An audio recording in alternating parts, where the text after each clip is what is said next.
This is a quicker overview of the process Powder and I did for this collaboration on an encapsulated silicone knee appliance.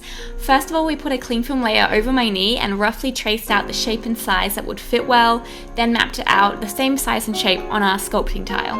Mark started sculpting within our lines, keeping the edges thin and building up thickness and layers towards the center. Then I came in and I bulked it up a bit more. I also started putting in smaller balls of clay to get the texture of the pus. Mark refined these so they looked a bit more realistic and started refining and smoothing the skin around it too. I went in and added the stitch holes and pinches in the skin and used some naphtha to melt and smooth out the pussy part of the mold. Mark finished off the detailing and put some nice skin texturing in, and then we started making our mold. So to make the mold, we added this thin clay flashing, then built up walls with water-based clay and sprayed crystal clear over the sculpt, and then poured in pinky seal silicone. Once the silicone had cured, we removed the walls and cleaned off any clay left on the mold. To prepare the mold for casting, we Vaselined it and sprayed a release on, and then coated it with several airbrush layers of Super Boardies cap plastic. I mixed up my Platsil gelatin silicone with 100% deadener, some silicone pigments in flesh tone and white, and some red and blue flocking. We poured this into the mold, then squeegeed it, and used cotton tips around the cutting edge. I did one more layer of cap plastic on the back, and then once that was dried, powdered and removed the appliance. To pre-paint this, I used more Platsil gelatin silicone mixed with silicone pigments and thinned with naphtha. I started with the pink layer around the edges, over the stitches and inside the wound. Then I did a skin tone layer over the top of the skin graft area. The reference image had a lot of pink in it as well, so I made sure to build it up in layers, bringing that pink back in and sponging it to make it more matte and skin textured. Next, I did my blood red meaty color in the bottom half of the wound and up around the edges. Then I added a semi-opaque pus color, and I made a second browner version of this and put that on top. I also added some more blood red, mixing it into it.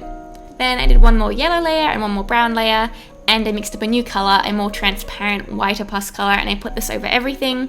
I finished by adding more drops of the brown pus. Next, I added the actual medical sutures and surgical staples that I bought on eBay for the most realistic effect. I stapled the top and bottom of the wound and sutured the insides. I placed the finished appliance on my knee to get the position correct, and then I rolled back the bottom and applied a thin layer of Prosade adhesive. After it dried, I smoothed it down, and I did the same for the middle and then the top section. Next, I dissolved the edges with isopropyl alcohol, and then using a creamy Prosade and a red stipple sponge, I feather disguised where that edge is. Then I put on some anti-shine, which I do several more times. Using Skin Illustrator, I first matched the skin to my skin tone, and then I started adding in blues, purples, and pinks around the wound to make it look infected.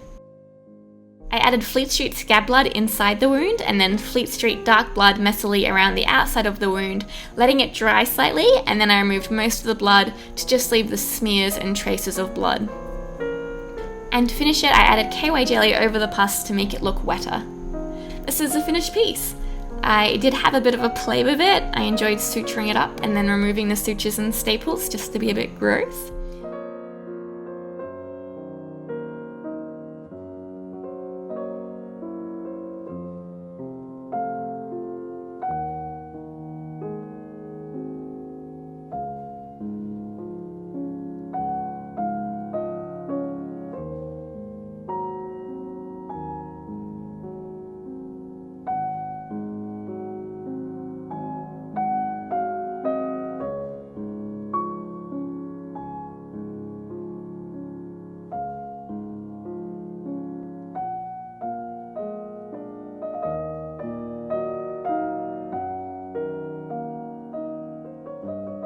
To remove it, first of all, I find an edge, and then I get a cotton tip dipped in Super Solve Remover, and I get that underneath the prosthetic.